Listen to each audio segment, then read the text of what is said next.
semangat, berjuang. Terima kasih. Sukses.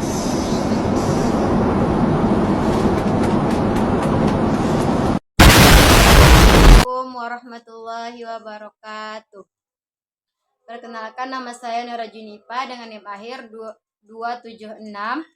Baiklah, pada kesempatan kali ini saya akan menjelaskan materi sejarah pendidikan Islam dengan judul Warisan Pendidikan Abad Pertengahan, Kontribusi Islam dan Kristen bagi Dunia Pendidikan Modern. Memiliki peran yang sangat penting dalam membentuk sistem pendidikan modern yang kita kenal pada saat ini. Meskipun pada masa tersebut, akses pendidikan masih terbatas dan belum dapat dinikmati oleh seluruh lapisan masyarakat, lembaga-lembaga pendidikan yang berkembang pada masa itu telah menjadi fondasi utama bagi perkembangan ilmu pengetahuan dan peradaban manusia. Dalam tradisi Islam, pendidikan berkembang melalui lembaga-lembaga seperti kutab, masjid, halaqah, dan madrasah. Lembaga tersebut tidak hanya berfungsi sebagai tempat mempelajari ilmu agama, tetapi juga menjadi pusat pengembangan ilmu pengetahuan umum seperti matematika, astronomi, filsafat, kedokteran, dan logika. Hal ini menunjukkan bahwa pendidikan Islam sejak dahulu telah menekankan pentingnya keseimbangan antara ilmu agama dan ilmu rasional. Dari tradisi ini, lahir banyak ilmuwan Muslim yang memberikan kontribusi besar bagi dunia. Sementara itu, dalam tradisi Kristen, pendidikan berkembang melalui biara, sekolah, katedral, dan universitas. Pendidikan Kristen pada masa itu menekankan keterpaduan antara iman dan akal. Selain membekali peserta didik dengan pengetahuan akademik, pendidikan juga diarahkan pada pembentukan moral dan karakter.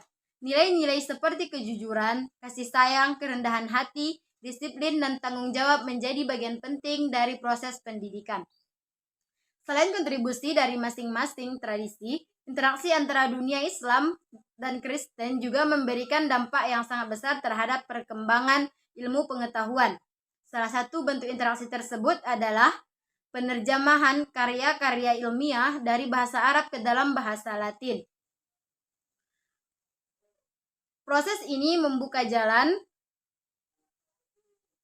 bagi bangsa Eropa untuk mempelajari kembali ilmu pengetahuan yang sebelumnya kurang berkembang. Dari sinilah lahir kebangkitan intelektual di Eropa yang kemudian dikenal sebagai masa Renaissance. Hal tersebut membuktikan bahwa kemajuan peradaban tidak dapat dipisahkan dari keterbukaan terhadap ilmu pengetahuan dan dialog antara dua peradaban besar ini. Melahirkan inovasi, memperluas wawasan, dan mempercepat perkembangan pendidikan. Dan adapun beberapa tokoh ilmu pengetahuan pada abad pertengahan yang terkenal baik dari dunia Islam maupun Kristen atau Eropa. Yang pertama itu ada tokoh dari dunia Islam yaitu Ibnu Sina, ahli kedokteran dan filsafat. Karyanya Al-Qanun fi Al-Tib menjadi rujukan utama kedokteran selama berabad-abad. Yang kedua yaitu ada Al-Khawarizmi atau Bapak Al-Jabar, berjasa besar dalam perkembangan matematika, khususnya aljabar dan algoritma. Yang ketiga itu ada Ibnu Rushd, filsuf dan ahli hukum Islam yang terkenal karena pemikirannya tentang hubungan akal dan agama. Yang keempat itu ada Al-Farabi, tokoh filsafat yang membahas logika, politik, dan pendidikan. Yang kelima ada Ibnu Khaldun, sejarawan dan sosiologi. Dikenal melalui muqaddimah yang membahas peradaban dan perkembangan masyarakat. Tokoh dari dunia Kristen atau Eropa, yang pertama itu ada Thomas, filsuf dan teolog Kristen yang menggabungkan iman dan rasionalitas. Yang kedua ada Saint August, tokoh penting dalam filsafat Kristen yang menekankan hubungan iman dan akal. Yang ketiga ada Roger, ilmuwan yang menekankan pentingnya observasi dan eksperimen dalam ilmu pengetahuan.